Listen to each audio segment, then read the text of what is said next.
The Minister of Justice obviously decided to surrender me to the U.S.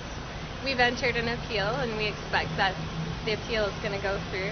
And why you would allow a prosecution to occur in this country that no one in this country has decided to proceed with in 10 years. And in fact, the Minister of Health has been directing people to buy marijuana seeds from Mr. Emery. As I said, I can't comment on any particular case if it is before the courts. And is it fair for people to be prosecuted by a foreign nation in their own country when their own police forces and their own governments have said what they're doing is not illegal because they have not been prosecuted? You might think, A, it should not be an offense, B, it should not be prosecuted if it is, and C, we should not give any real sentence if in fact it's prosecuted. As a Minister of Justice and Attorney General, I cannot make those, policy options. So you think it's fair? No, that's your extrapolation from what I said. The Minister bears responsibility for authorizing the arrest of Mark Emery and his 2 employees, and also for the deportation order that's currently, before the courts in the René Beaujeu case.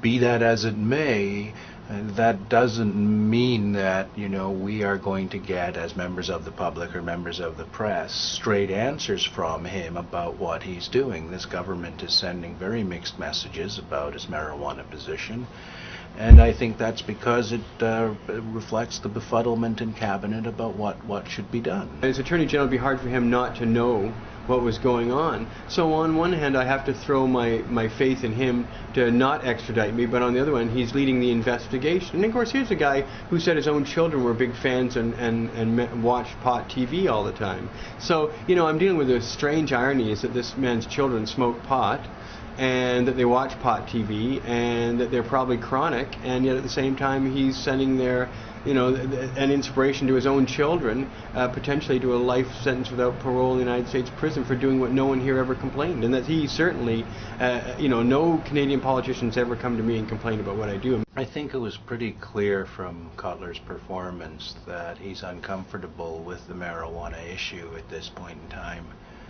I suspect because Anne McClellan is ascendant in Cabinet, the Deputy Prime Minister and the Minister for Public Safety, so he must kowtow to her politics, and her politics are very, very much anti-marijuana and very much in support of the United States drug warrior position. After, last spring when the 4 Mounties were tragically killed up in northern Alberta, she was one of the first politicians off the mark blaming grow-op operators, and of course, as we know, it really had nothing to do with grow-ops. It had everything to do with, a seriously violent man who had been at large despite a history of troublemaking in the community. And why am I even wanted anyway? Why would I face life imprisonment without parole for selling cannabis seeds? There's no drug quality to them. Even if you analyze that marijuana is a substance worth being concerned about. It's never killed anybody. I mean, you don't see the president of J.R. MacDonald being called into court to account for the 2,000 people he might have killed last year from his tobacco he sold, or the president of Molson's Brewery being called to account for the 1,000 to 2,000 people their market share is killed in alcohol each year, including last year, or Vioxx. Nobody who's manufactured Vioxx is being called for to be criminally liable for these things. But for some reason, I did a consenting relationship with people where nothing bad happened to any of them, that marijuana didn't cause any problems for any of those people, and nobody I've ever met had a complaint that they brought to me, and yet I'm being held liable for a lifestyle infraction, peaceful, honest behavior being punished by life imprisonment without parole.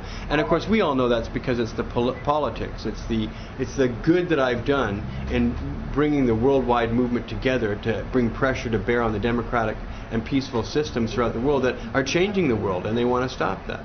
You have a country that wants to come up here and take a citizen out for something that he hasn't done illegal in his own country, but they're trying to nail him for grow ops in the States, and they want to put this guy in jail for 10 years to life, and all he really does is help people.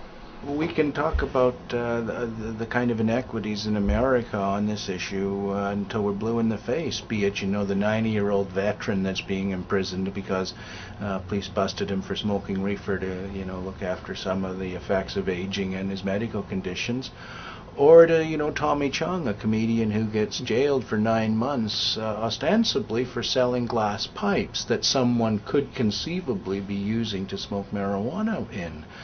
I really have difficulties with that kind of legal system, and I don't want to live in a country that has a system like that, and that's something that makes Canada special, and to allow our citizens suddenly to be grabbed by this other country and taken abroad to face penalties that quite simply are draconian, I think is wrong, and it upsets me as a Canadian. Absent a groundswell of public opinion saying to the minister, no, this is going too far, you've got to prosecute them first here if you think this is offensive before you agree to send them to the U.S. So turn the U.S. down, change the law, or prosecute them in Canada. And, simply having them arrested was enough to stop the conduct. Why do you need to give them 10 to life without parole? We don't have to dream about building a just society only. We can help build it and shape it and make it be the just, compassionate, and humane society that would do justice to the pursuit of justice. Thank you.